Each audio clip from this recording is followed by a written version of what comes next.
Alhamdulillahirabbil alamin wassalatu wassalamu ala Rasulillah wa ala alihi wa sahbihi wa man wala amma ba'du.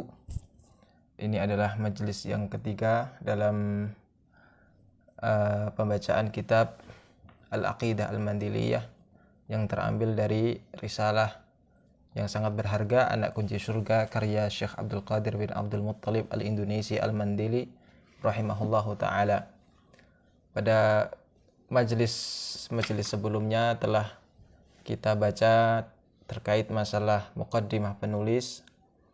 Kemudian kita baca juga masdar at-talaqqi wal istidlal 'inda ahli sunnah wal jamaah, sumber pengambilan hukum menurut akidah ahli sunnah wal jamaah. Kemudian disebutkan pula pada majelis yang kedua masalah aqaidul iman, beberapa perkara terkait tentang keimanan, akidah seorang mukmin terhadap Allah Subhanahu wa taala. Pada majelis ini insyaallah akan kita lanjutkan. Tapi sebelumnya saya mengingatkan kepada saya pribadi, kemudian juga kepada kawan-kawan semuanya untuk senantiasa bersabar kepada Allah, bersabar dalam menghadapi ujian dan cobaan yang tengah Allah timpakan kepada seluruh kaum muslimin di seluruh dunia khususnya, dan juga kepada dunia pada umumnya. Bahwa ingatlah bahwa Allah Azza wa Jalla mengatakan wala nabluwannakum bisyai'im minal khaufi wal ju'i wa naqsin minal amwali wal anfusi wath thamarat wa basyyiris sabirin alladzina idza asabathum musibah qalu inna lillahi wa inna ilaihi raji'un. Sungguh Allah Ta'ala akan menguji kalian bisyai' dengan sedikit, bisyai' dengan sesuatu yang sedikit, dengan perkara yang sedikit, bisyai'in minal khauf, ya, sedikit ketakutan, minal khaufi wal ju'i, sedikit kelaparan, minal khaufi wal ju'i wa naqsim minal amwal, sedikitnya pendapatan, wath thamarat, dan buah-buahan, wa basyyiris sabirin, namun berilah kabar gembira kepada orang-orang yang mau bersabar. Bagaimana tanda kalau orang itu bersabar dalam menghadapi ujian Allah Subhanahu wa taala? Maka tentunya Allah mengatakan alladzina idza asabathum musibah qalu inna lillahi wa inna ilaihi raji'un. Orang bersabar itu manakala mendapatkan musibah, mendapatkan ujian dari Allah Subhanahu wa taala, maka ia senantiasa mengucapkan dan meyakini inna lillahi wa inna ilaihi raji'un, sesungguhnya kami, jiwa kami adalah milik Allah, wa inna ilaihi raji'un, dan hanya kepadanya lah kami akan kembali. Juga kita juga harus mengingat bahwasanya ujian ini tidak lain dan tidak bukan merupakan tanda, ya, bahwa ada kesalahan pada diri kita, bahwa ujian dan cobaan atau bahkan ini bisa bagi sebagian orang sebagai azab. Ada sebagian azab atau iqab dari Allah Ta'ala manakala orang-orang mulai meninggalkan aturan Allah Subhanahu wa taala, orang-orang mulai meninggalkan undang-undang Allah Ta'ala dengan tiadanya amar ma'ruf nahi munkar, dan ini diterangkan oleh para ulama sebagaimana disampaikan oleh Ibnu Qayyim dan yang lain sebagainya. Dan juga saya juga mengingatkan kepada saudara-saudara semuanya untuk tidak lupa berzikir kepada Allah Subhanahu wa taala agar Allah Azza wa Jalla melindungi kita dari penyakit yang sedang menyebar ini. Di antaranya kita bisa selalu berzikir Allahumma inni as'alukal afiyata fid dunya wal akhirah, Allahumma inni as'alukal afwa wal afiyata fi dini wa dunyaya wa ahli wa mali, Allahumma astur aurati wa amin rawati, Allahumma hfadni min baini yadayya wa min khalfi wa an yamini wa an shimali wa min fawqi wa a'udzu bi'azamatika an ughtala min tahti. Kemudian selain berzikir berzikir kepada Allah, minta perlindungan kepada Allah Subhanahu wa taala, juga untuk senantiasa bersabar di dalam rumah, belajar, bekerja, ya, melaksanakan kegiatan-kegiatan yang bermanfaat di rumah dan tidak kelayapan keluar kecuali dalam kondisi mendesak. Dan kalau misalnya kita kelayapan atau harus keluar karena kebutuhan yang sangat mendesak, semisal habis kebutuhan makanan, harus belanja, maka hendaknya kita belanja di tempat yang paling sedikit keramaian. Misalnya saya tinggal di dekat pasar, maka tidak memungkinkan, sangat tidak baik jika saya harus pergi ke pasar untuk membeli kebutuhan, karena di sana ya banyak sekali orang pada ngumpul, orang kumpul-kumpul. Tetapi yang seharusnya saya lakukan adalah mencari warung terdekat, di mana warung tentunya orang yang berkumpul sedikit atau lebih meminimalisir untuk bertemu dengan banyak orang. Dan kalau sudah sampai di tempat dimanapun kita berada, maka jangan lupa mengucapkan atau berdoa, a'udzu bikalimatillahi tammat min syarri ma khalaq. Ya, aku berlindung dengan kalimat-kalimat Allah yang sempurna, min syarri ma khalaq, ya, dari kejahatan makhluk Allah Ta'ala. Karena Nabi Shallallahu Alaihi Wasallam pernah bersabda, ya, man nazala manzilan, barang siapa yang bertempat atau barang siapa yang singgah di suatu tempat kemudian dia membaca a'udzu bikalimatillahi tammat min syarri ma khalaq, lam yadurruhu min makanihi dzalika hatta lam yadurruhu syai' hatta yartahil min makanihi dzalika, atau kama qala. Orang yang membaca zikir tadi, maka tidak akan ada sesuatu yang dapat tidak ada sesuatu yang dapat mencelakainya sampai ia pergi dari tempat tersebut. Ya, maka kita sebagai seorang mukmin, pertama kita harus melakukan ikhtiar, melakukan usaha supaya terlindung, ya, dari penyakit ini, dari virus ini. Yang kedua adalah kita hendaknya juga, ya, beriktimat, bersandar kepada Allah Subhanahu wa taala, meminta pertolongan kepada Allah Taala, istighatsah kepada Allah Azza wa Jalla agar Allah melindungkan kita dari mara bahaya. Kemudian kita masuk kepada materi. Beliau mengatakan rahimahullahu ta'ala, dan bahwa tiada ada yang disembah dengan sebenar yang lain daripada Allah Ta'ala, karena firman-Nya la ilaha illa huwar rahmanur rahim. Artinya tiada ada disembah dengan sebenar melainkan Ia jua, dan Ia Tuhan yang memberi nikmat yang besar-besar dan yang memberi nikmat yang kecil-kecil. Surat Al-Baqarah ayat 163. Ya, apa maksud perkataan beliau ini? Sekali lagi kita mempunyai kaidah sahibul bait, ahlul bait adra bima fih, bahwa penghuni rumah itu lebih baik, lebih tahu apa yang terdapat dalam rumahnya. Maka untuk itu kita akan membaca keterangan Syekh pada kitab beliau yang lainnya. Ya. Ketika beliau menafsirkan atau menjelaskan perkataan Imam At-Tahawi dalam Al-Aqidah At-Tahawiyah, wala ilaha ghairuhu, dan tiada yang disembah dengan sebenar lain daripadanya. Beliau mengatakan ini kalimat tauhid yang menyeru kepadanya oleh sekalian Rasul alaihimus salatu wassalam. Dan bermula mengitsbatkan tauhid dengan ini kalimah adalah ia dengan ditilik kepada nafi dan itsbat yang memberi faham akan tersimpan ketuhanan itu pada Tuhan yang satu. Karena bahwa itsbat saja kedatangan atasnya ihtimal ada yang lain. Maka barangkali karena ini kala berfirman Allah Ta'ala, wa ilahukum ilahu wahid, bermula Tuhan kamu Tuhan yang satu.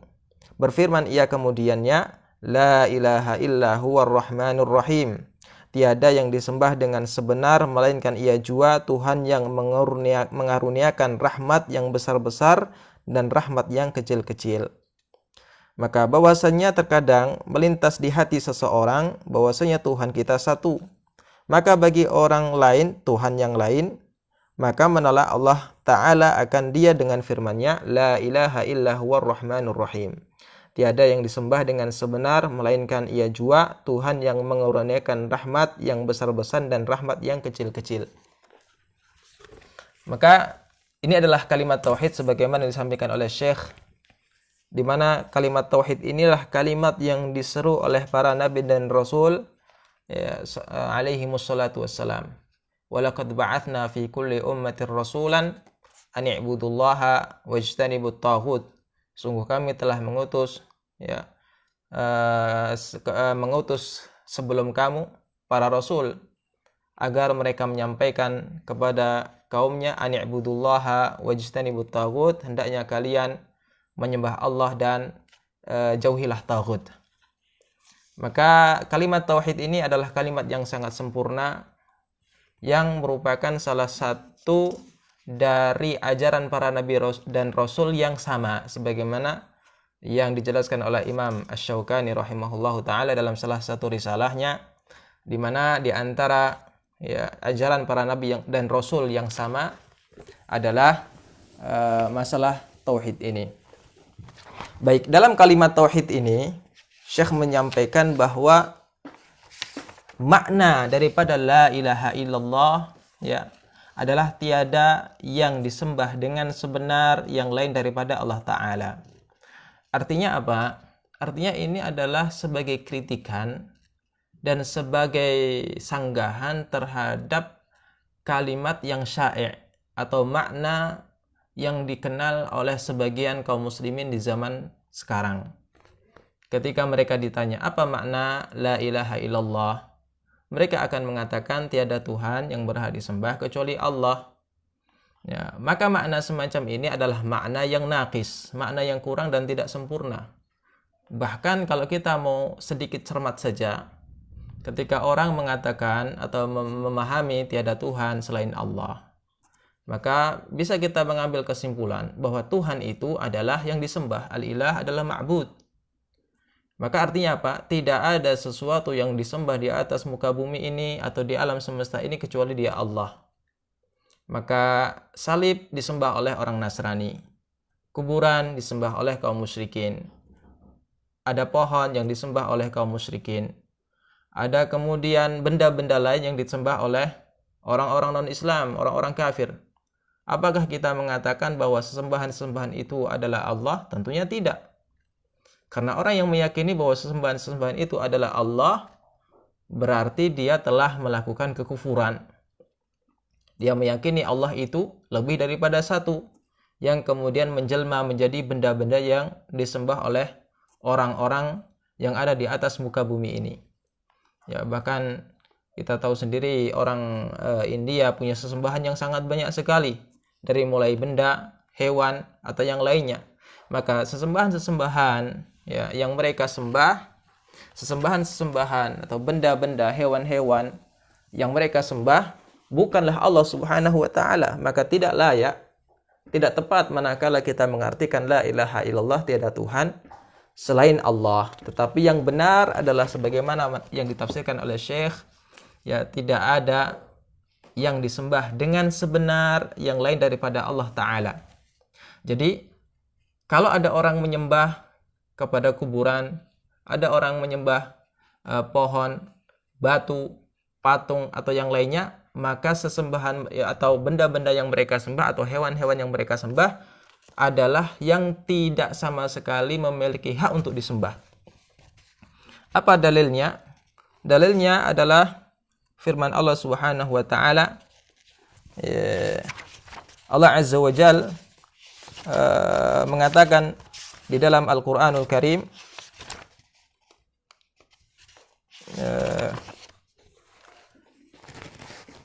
Allah Subhanahu wa taala mengatakan di dalam Al-Qur'anul Karim, dzalika bi anna Allah wal haq wa anna ma yad'una min dunihi al-batil. Dzalika bi anna Allah wal haq. Hal demikian itu karena Allah lah yang hak. Wa annama yad'una min dunihil batil. Dan bahwa apa yang mereka sembah selain Allah adalah sesuatu yang batil, sesuatu yang tidak benar. Jadi yad'u, kata-kata doa itu maknanya maknanya banyak. Di antara makna daripada doa adalah ibadah. Maka doa, kata-kata doa dalam Al-Qur'an, kata-kata doa dalam Al-Qur'an banyak sekali yang bermakna menyembah, seperti dalam ayat ini, dzalika bi annallahu wal haq. Yang demikian itu adalah karena Allah yang maha benar, yang maha hak. Hak dalam apa? Hak untuk disembah, hak untuk diibadahi. Wa annama yad'una min dunihil batil. Dan bahwa apa yang mereka sembah selain Allah adalah kebatilan semata. Maka pohon yang disembah oleh orang musyrik, kemudian hewan-hewan atau monyet, sapi, kerbau yang disembah oleh sebagian orang adalah sesembahan yang batil. Maka hati-hati ketika kita memaknai la ilaha illallah, dan makna semacam ini adalah makna yang disepakati oleh kaum muslimin. Tidak ada kaum muslimin yang menyelisihinya kecuali orang-orang jahil. Bahkan kalau kita mau melihat kepada buku-buku berbahasa Indonesia yang membahas tentang akidah, ya, ketika mereka, ulama-ulama kita di Indonesia, ketika mereka menafsirkan la ilaha illallah, selalu diterjemahkan dengan tiada Tuhan yang berhak disembah kecuali Allah. Cobalah cek misalkan dalam buku Fikih Islam karya Haji Sulaiman Rashid yang warnanya kuning, ya, buku yang diajarkan di hampir seluruh madrasah dari dulu hingga sekarang, ya, bahkan di Malaysia juga dipelajari. Beliau ketika menafsirkan la ilaha illallah selalu diberi makna tiada Tuhan yang berhak disembah kecuali Allah Subhanahu wa taala. Hasbi As-Siddiqi misalnya dalam buku-buku beliau, ya, beliau selalu menafsirkan la ilaha illallah tiada Tuhan yang berhak disembah kecuali Allah Subhanahu wa taala. Dan demikian ulama-ulama seterusnya, ulama-ulama dahulu. Jadi mereka betul-betul ketika mereka menulis buku tidak sekedar menulis. Ketika mereka menerjemahkan buku ke dalam bahasa Indonesia bukan sekedar menerjemahkan tanpa mengetahui maknanya, tapi mereka ketahui betul apa yang dimaksud oleh yang mereka terjemahkan itu. La ilaha illallah, mereka terjemahkan la ilaha illallah apa? Ketika mereka menerjemahkan la ilaha illallah, betul-betul memahami, ya, teks itu, betul-betul mengetahui i'rab masing-masing daripada kalimat yang terdapat dalam kalimatut tauhid.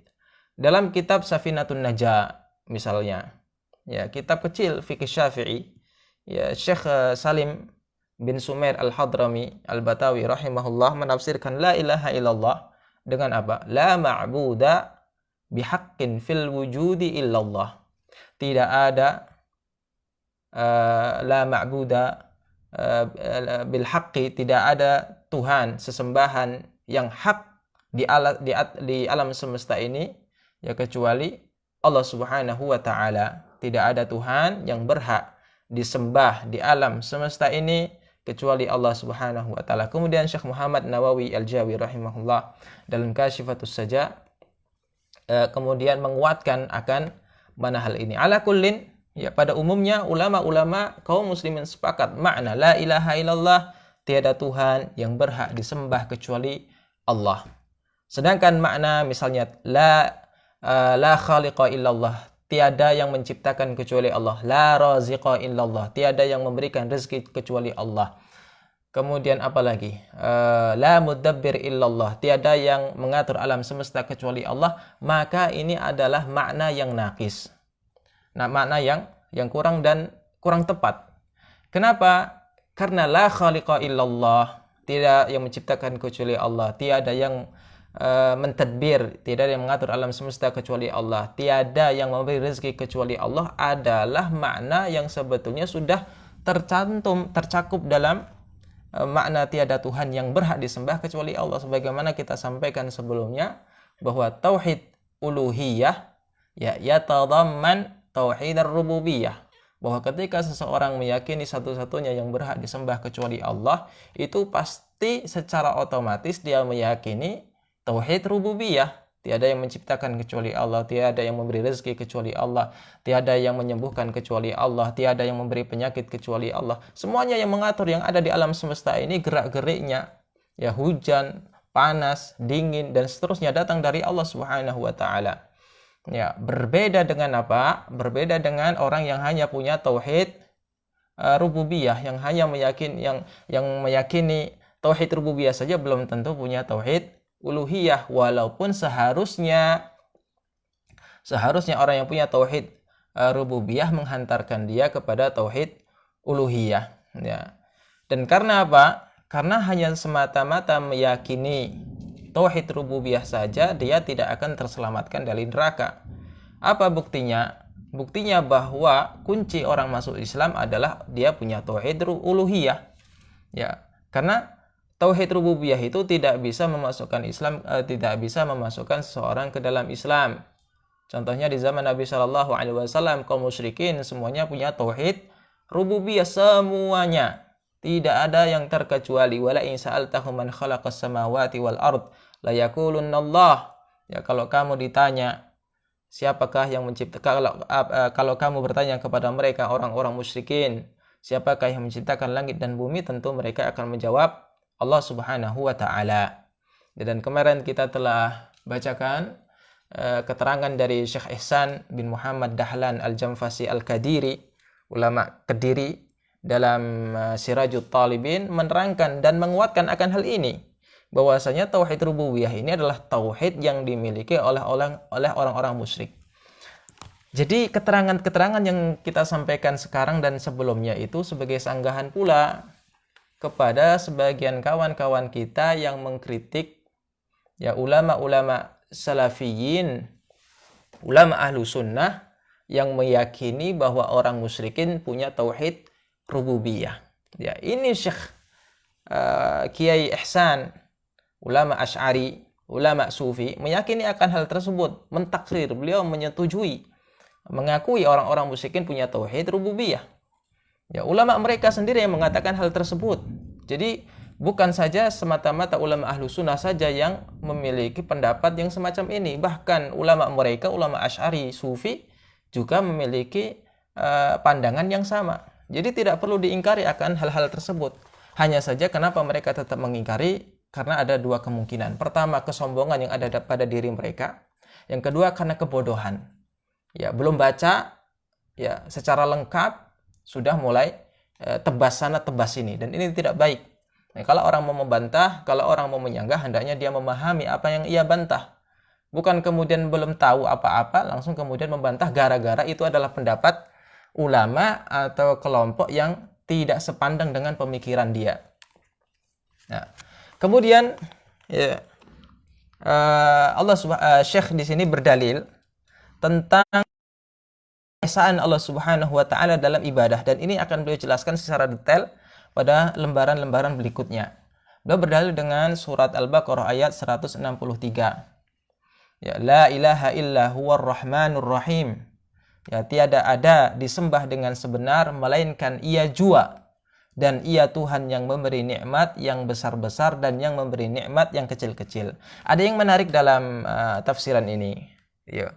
Jadi sekaligus Syekh ini mengajarkan kepada kita cara menerjemahkan Al-Quran dengan benar. Sekali lagi, kata-kata terjemah di sini maksudnya adalah terjemah tafsiriyah, karena mustahil Al-Quran bisa diterjemahkan harfiyah. Ya, beliau mengatakan ketika menerjemahkan, mengartikan Ar-Rahmanir Rahim dengan apa? Dan Ia Tuhan yang memberi nikmat yang besar-besar. Dan ini adalah memang salah satu penafsiran daripada Ar-Rahmanir Rahim. Ya, ada beberapa pandangan di antara para ulama tentang Ar-Rahmanir Rahim. Apa perbedaan antara Ar-Rahman, Ar-Rahim? Di antara pendapat yang disampaikan oleh para ulama adalah Ar-Rahman maknanya adalah yang memberi nikmat yang besar-besar. Apa yang memberi nikmat besar-besar? Nikmat hidup, ya, nafas, kesehatan. Itulah nikmat yang besar, yang sangat nampak. Sedangkan Ar-Rahim ya adalah yang memberikan nikmat yang kecil-kecil, nikmat yang tidak nampak. Ya, apa nikmat yang tidak nampak? Banyak sekali orang tidak merasakan nikmat yang tidak nampak. Keamanan adalah nikmat yang dianggap orang adalah sesuatu yang tak terlihat. Karena keamanan itu akan dirasakan nikmat ketika terjadi ketidaknyamanan.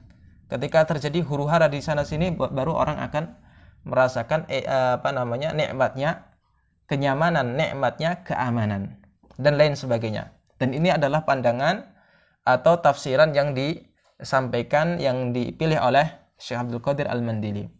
Ada tafsiran lain terkait Ar-Rahmanir Rahim, ya, yaitu bahwa Ar-Rahman, Ar-Rahim adalah dua kata atau dua nama, dua kata yang terambil dari rahimah, rahmah, rahmat.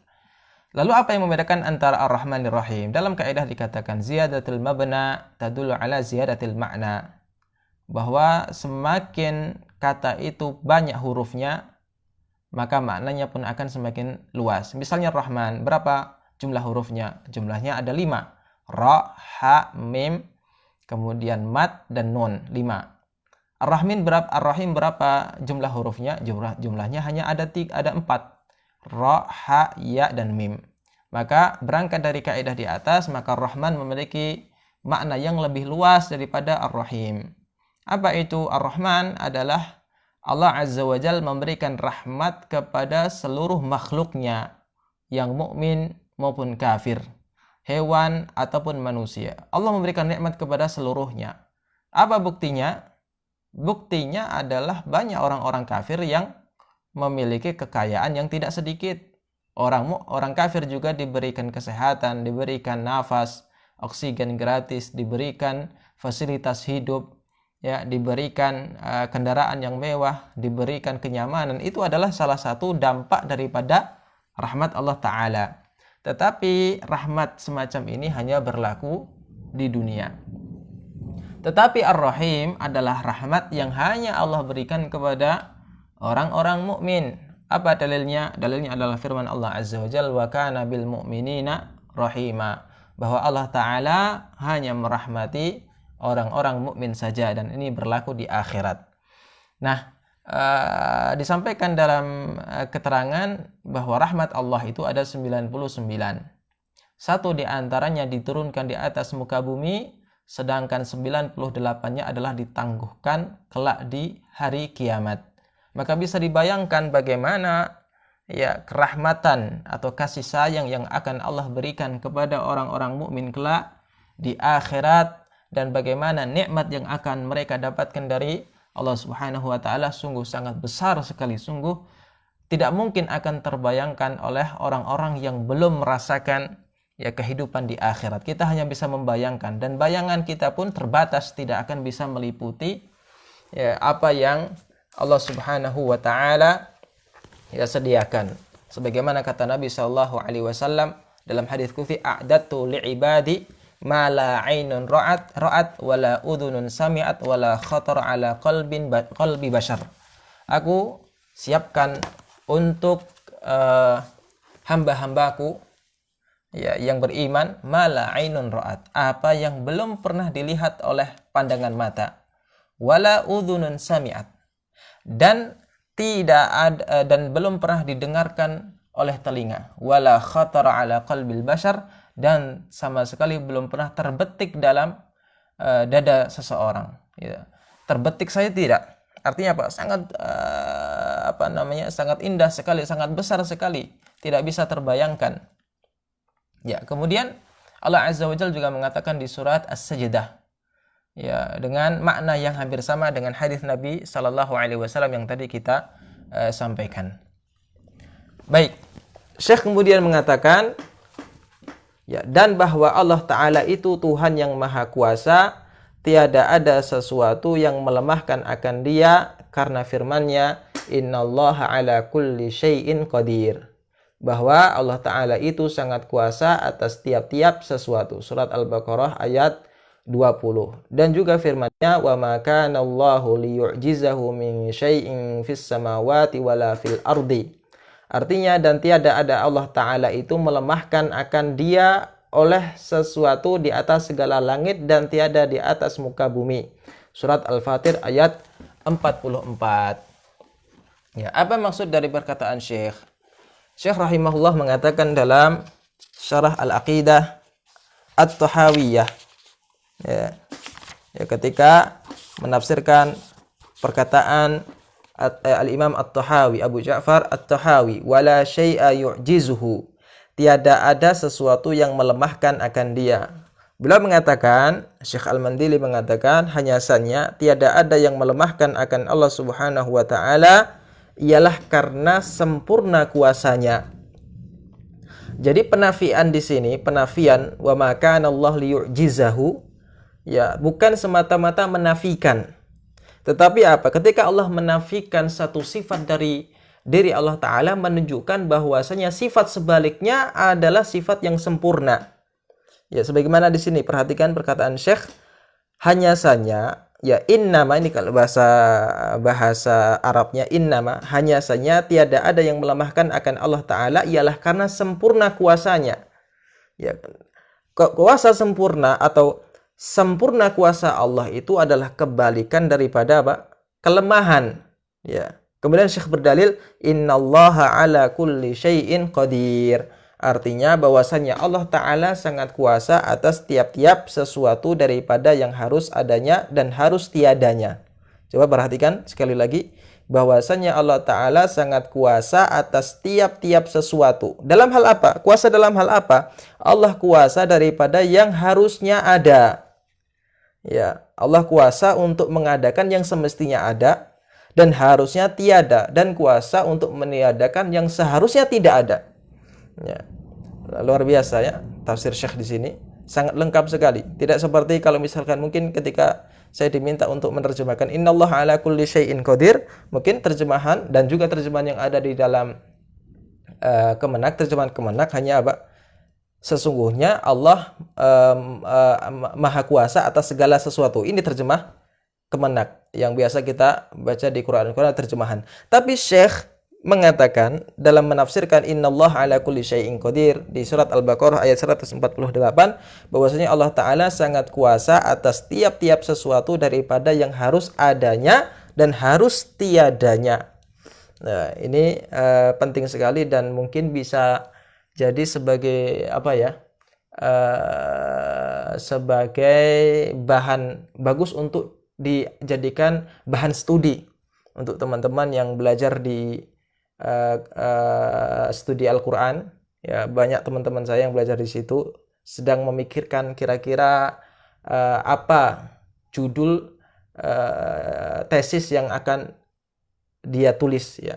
Mungkin ini salah satu di antara judul yang menarik ya. Misalnya dengan judul Manhaj Syekh Abdul Qadir Al-Mandili dalam menafsirkan Al-Quran dalam kitab-kitab beliau, dalam kitab beliau perisai bagi sekalian mukallaf. Ini menarik sekali. Kemudian dalil beliau lainnya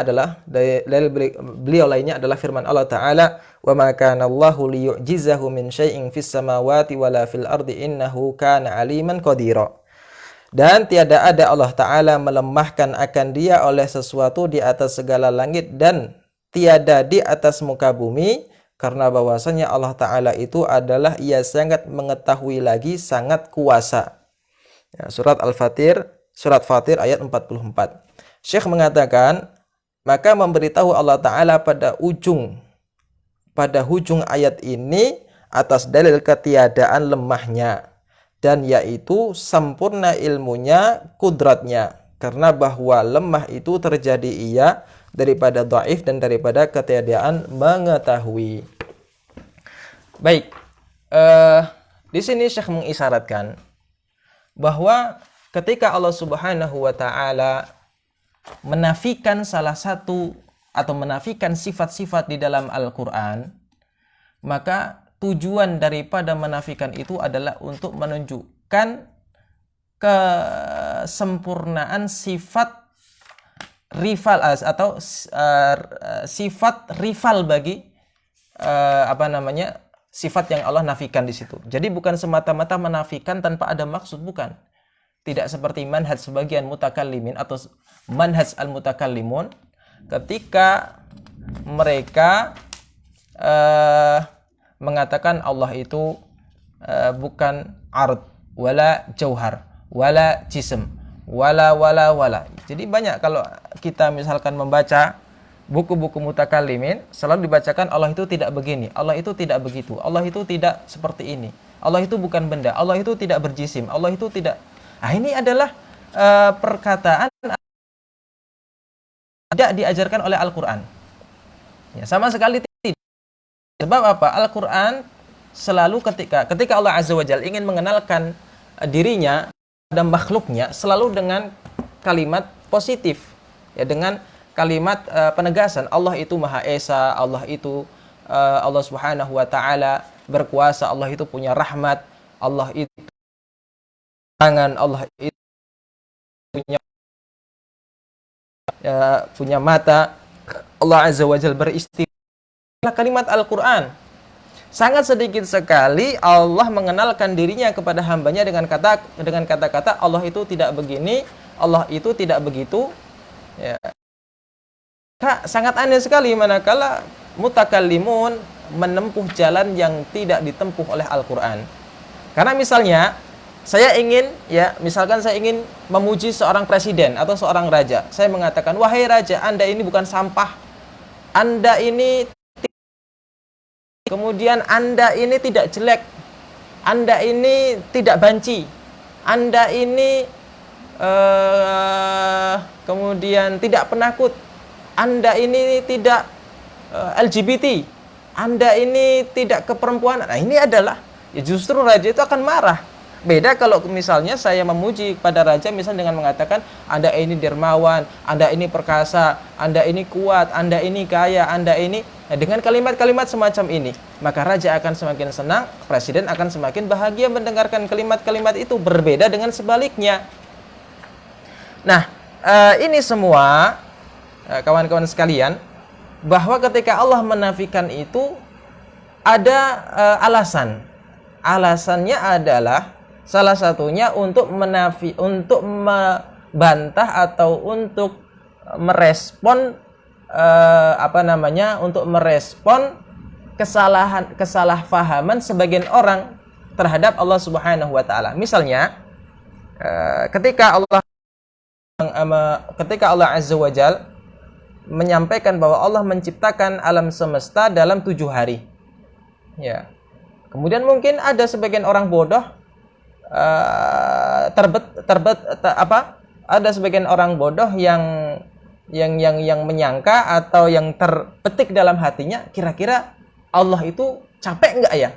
Maka Allah bantah, wala sinatu wala yauduhu hifdhuhuma. Ya, Allah tidak kemudian lemah. Ya, Allah kemudian tidak capek, tidak tidur dan juga tidak mengalami kantuk sama sekali. Itu manhaj Allah Subhanahu wa taala. Kemudian yang berikutnya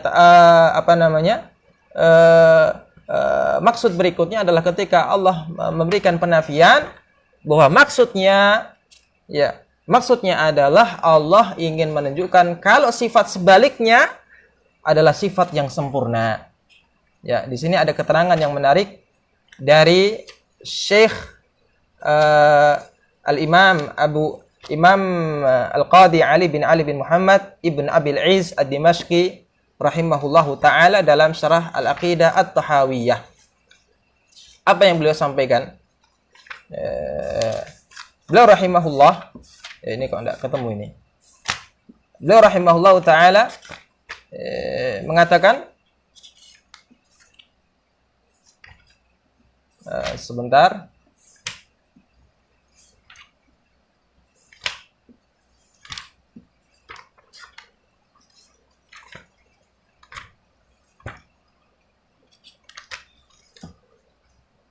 Supaya kita membaca langsung nas daripada beliau.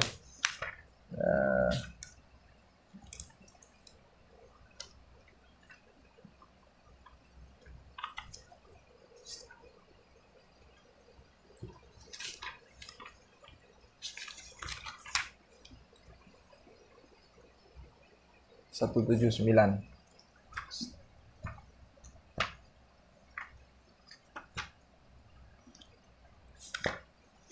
Syekh rahimahullahu ta'ala mengatakan ketika menafsirkan kalam Imam At-Tahawi, wala syai'a yu'jizuhu. Beliau mengatakan likamali qudratihi, dan tidak ada sesuatu pun yang melebahkan Allah Ta'ala. Kenapa? Likamali qudratihi, karena kemampuan Allah yang sangat sempurna. Allah mengatakan innallaha ala kulli syai'in qadir. Sesungguhnya Allah maha mampu atas segala sesuatu. Syekh Abdul Qadir tadi menafsirkan Allah mampu untuk mengadakan sesuatu yang seharusnya ada dan meniadakan yang seharusnya tidak ada. Allah juga mengatakan wa kana Allahu ala kulli syai'in muqtadira. Surat Al-Kahfi ayat 45. Bahwasanya Allah Azza wa Jalla maha mampu, kuasa atas melakukan sesuatu. Wa ma kana Allah liyu'jizahu min syai'in fis samawati wala fil ardi innahu kana aliman qadira. Allah Ta'ala mengatakan di surat Al-Baqarah, wasi'a kursiyyuhus samawati wal arda wala ya'uduhu hifdhuhuma wa huwal aliyyul azim. Bahwasanya kursi Allah Azza wa Jalla itu ya, meliputi atau bisa menampung langit dan bumi. Wala ya'uduhu hifdhuhuma wa huwal aliyyul azim, dan Allah Subhanahu wa taala sama sekali tidak merasa keberatan untuk mengatur, untuk untuk menjaga langit dan bumi. Ya, wa huwa al aliyyul azim, bahwa Allah Azza wa Jalla Maha tinggi dan Maha agung. Ya. Kemudian Syekh mengatakan, ya, dan ini yang telah tadi saya isyaratkan, lamma qtarana bi Syekh mengatakan lamma qtarana bi nafyil ghadari wadh-dhulmi anhum ma dzakarahu qabla hadzal bait wa ba'dahu wa tasghiruhum bi qawlihi kubiyalah ulima annal murada ajzuhum wa dha'fuhum la kamalu qudratihim. Ketika Syekh rahimahullah taala menafsirkan firman Allah taala, la tudrikuhul absar, Allah Azza wa Jalla tidak bisa dicapai oleh pandangan manusia. La tudrikuhul absar, ini di dunia. Li kamali jalalihi wa 'azamatihi wa kibriyaihi wa illa fan nafyu sirfu la madha fih. Beliau mengatakan, kenapa Allah menafikan bahwa Allah itu tidak bisa dijangkau oleh mata?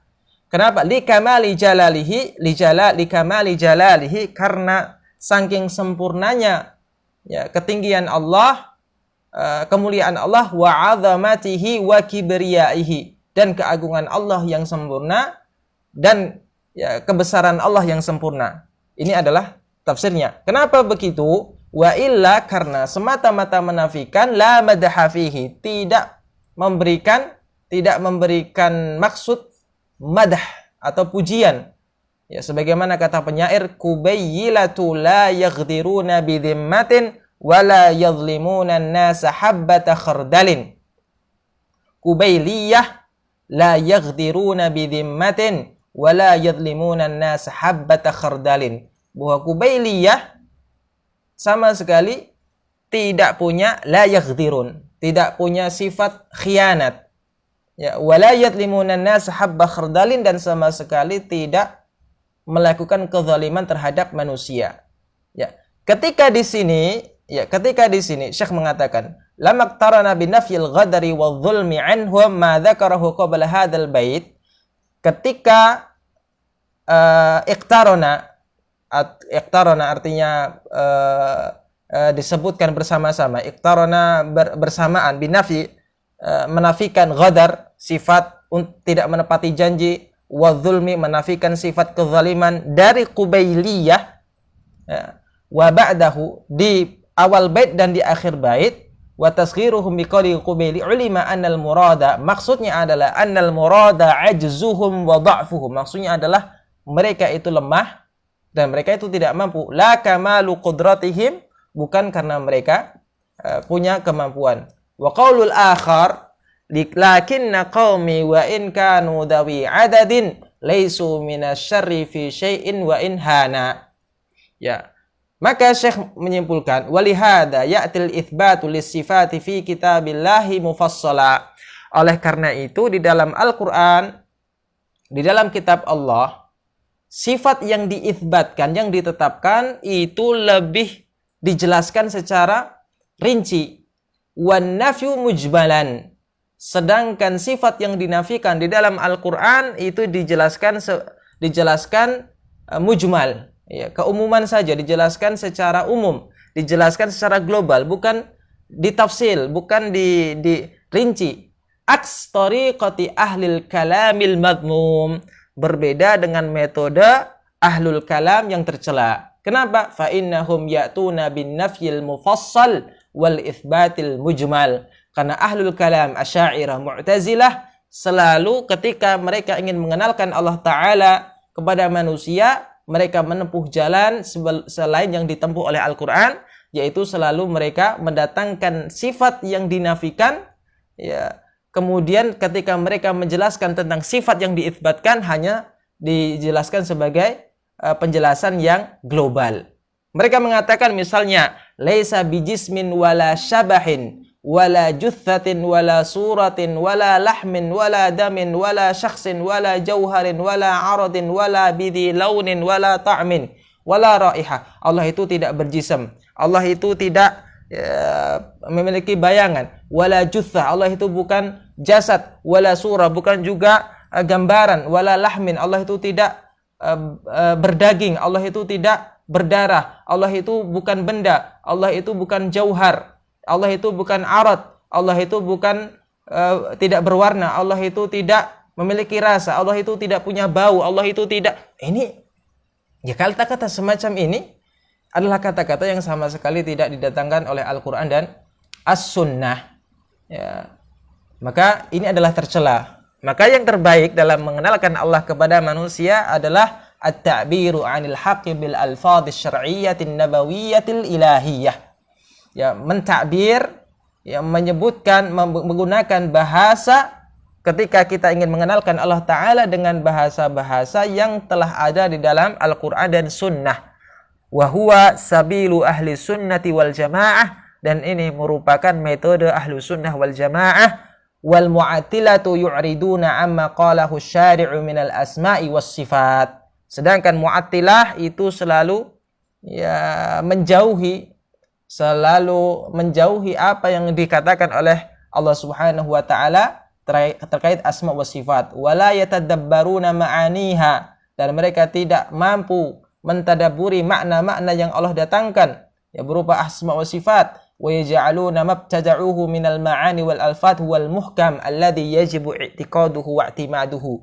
Dan orang-orang Asy'ari Mu'tazilah, mereka mendakwakan bahwasanya lafaz yang mereka datangkan itu, makna yang mereka datangkan, yang mereka sebutkan dalam kitab-kitab kalam, kitab-kitab akidah mereka adalah sesuatu yang muhkam, sesuatu yang kuat, lebih kuat, ya, yajibu i'tiqaduhu wa i'timaduhu, yang harus diiktikadkan dan yang harus dijadikan sandaran. Wa amma ahlul haqqi wa sunnah wal iman fayaj'aluna ma qalahu Allah wa rasuluhu wal haqq alladhi yajibu i'tiqaduhu wa i'timaduhu. Sedangkan ahlul haqq, ahlus sunnah, ahlul iman, orang mukminin yang benar-benar beriman, maka mereka menjadikan lafaz Allah dan Rasulnya adalah sesuatu yang wajib diiktikadkan, sesuatu yang wajib diakidah, sesuatu yang wajib diyakini dan wajib dijadikan sandaran. Walladzi qalahu haula'i imma an yu'ridu anhu i'radan jumliyan aw yubayyinu halahu tafsilan wa yuhkam alaihi bil kitabi was sunnah la yuhkam bihi 'alal kitabi was sunnah. Ya, sedangkan apa yang dikatakan oleh Asy'ariyah, Mu'tazilah dan yang lainnya, imma an yu'ridu anhu i'radan jumliyan. Ya, kita punya dua sikap ketika menghadapi pernyataan ahlul kalam, orang-orang Asy'ari dan Mu'tazilah. Apa itu? Ya, pertama, kalau kita tidak menghindarinya secara mutlak, ya, au yubayyinu halahu tafsila, atau kita tidak menghindarinya, tetapi menjelaskannya dengan detail. Yuhkam alaihi bil kitabi was sunnah, kita datangkan lafaz-lafaz mereka itu, kemudian kita sodorkan kepada Al-Quran dan Sunnah. Kita bandingkan dengan apa yang didatangkan oleh Al-Quran dan Sunnah. Ya, la yuhkam bihi 'alal kitabi was sunnah, bukan dan bukan sebaliknya. Artinya bukan, ya, keterangan-keterangan mereka itu tidak kita jadikan sebagai dasar untuk memahami Al-Quran dan Sunnah. Kemudian Syekh mengatakan, ini tadi adalah perkataan dan keterangan Ibnu Abil Izzi Al-Hanafi dalam Syarah Al-Aqidah At-Tahawiyah. Syekh mengatakan, dan bahwa tiada ada melainkan barang yang menghendaki Allah Ta'ala akan adanya, karena firman-Nya fa'alul lima yurid. Artinya bermula Allah Ta'ala itu sangat memperbuat ia akan barang yang menghendaki ia akan dia. Surat Hud ayat 7. Syekh mengatakan dalam Syarah Aqidah At-Tahawiyah, ya, ketika menafsirkan perkataan Imam At-Tahawi, Abu Ja'far At-Tahawi rahimahullahu ta'ala, apa beliau katakan? Menafsirkan perkataan Imam Tahawi, wala yakunu illa ma yurid, dan tiada ada melainkan barang yang menghendaki ia akan dia. Maksudnya Syekh mengatakan, bermula ini perkataan qadar. Kenapa? Maka bahwasanya mereka itu menyangka bahwa Allah Ta'ala berkehendak ia akan daripada sekalian manusia dan kafir itu berkehendak ia kepada kekufuran. Dan bermula perkataan mereka ini dusta dan batil, karena menyalahi ia akan Al-Quran dan hadis dan dalil akal, dan dinamakan akan mereka itu dengan qadariyah karena ingkar mereka itu akan qadar. Demikian juga dinamakan dengan qadariyah akan jabariyah yang berhujah dengan qadar, tetapi menamakan puak atau kelompok yang pertama dengan dia lebih masyhur. Adapun ahlu sunnah, maka berkata mereka itu bahwasanya Allah Ta'ala sekalipun menghendaki ia akan maksiat, maka tiada kasih ia akan dia, dan tiada ridho ia daripadanya, dan tiada menyuruh ia dengan dia. Maksudnya apa? Bahwasanya meskipun Allah menghendaki terjadinya maksiat di atas muka bumi, terjadinya kejahatan, terjadinya kekufuran di atas muka bumi, maka apa yang terjadi itu semata-mata adalah karena kehendak Allah. Tetapi tidak semua yang Allah kehendaki itu Allah cintai dan Allah ridhai, tidak. Ya, karena berbeda iradah kauniyah, berbeda dengan iradah syar'iyah. Iradah kauniyah qadariyah berbeda dengan iradah syar'iyah diniyah. Ya. Kemudian dia mengatakan bahkan murka ia akan dia, dengan benci ia akan dia dan melarang ia daripadanya.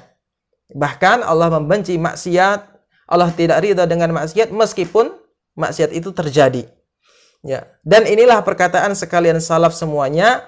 Maka mereka berkata itu masya Allahu kana wa ma lam yasha lam yakun. Di antaranya Imam Syafi'i mengatakan bahwasanya yang berkehendak Allah Ta'ala akan adanya, niscaya ada dia, dan barang yang tiada menghendaki ia akan adanya, niscaya tiada ada ia. Berkata muhakkikun daripada ahlu sunnah, bermula iradat di dalam Al-Quran dua macam. Nah, ini tadi yang saya isyaratkan. Pertama, iradat yang berbangsa syara'. Yang kedua, iradat yang bangsa menjadikan. Ya, iradat yang bangsa menjadikan. Pertama, kalau kita bahasa Arabkan, iradah syar'iyyah diniyah. Yang kedua adalah iradah qadariyah kauniyah. Ya, maka iradat, ya, keinginan atau kehendak masyiah, iradat yang bangsa syara' itu mengandung ia akan kasih dan ridha. Seperti firman Allah Ta'ala, yuridullah bikumul yusra wala yuridu bikumul usra. Artinya berkehendak Allah Ta'ala dengan kamu akan mudah, dan tiada menghendaki ia dengan kamu akan payah. Surat Al-Baqarah ayat 185. Dan firman-Nya, wallahu yuridu an yatuba alaikum. Dan Allah Ta'ala berkehendak ia akan menerima taubat atas kamu. Ya.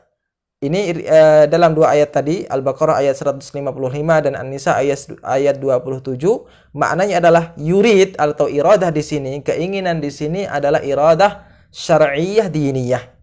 Ya. Kehendak yang memang sesuatu yang Allah ridhai, yang Allah cintai.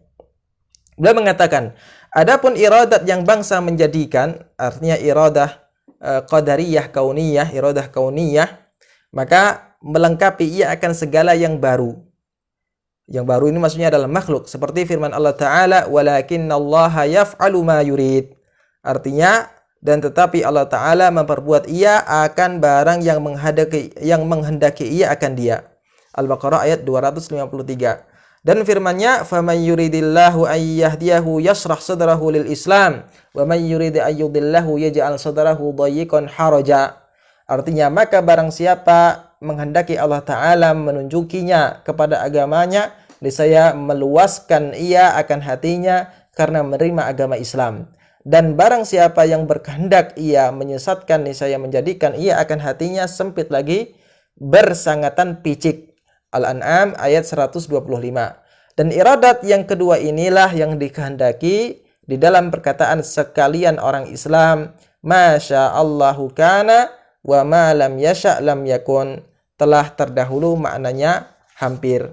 Artinya ya telah disampaikan sebelumnya makna daripada perkataan itu, barang yang berkehendak Allah Ta'ala akan adanya, niscaya ada ia, dan barang yang tiada menghendaki ia akan adanya, niscaya tiada ada ia. Ya.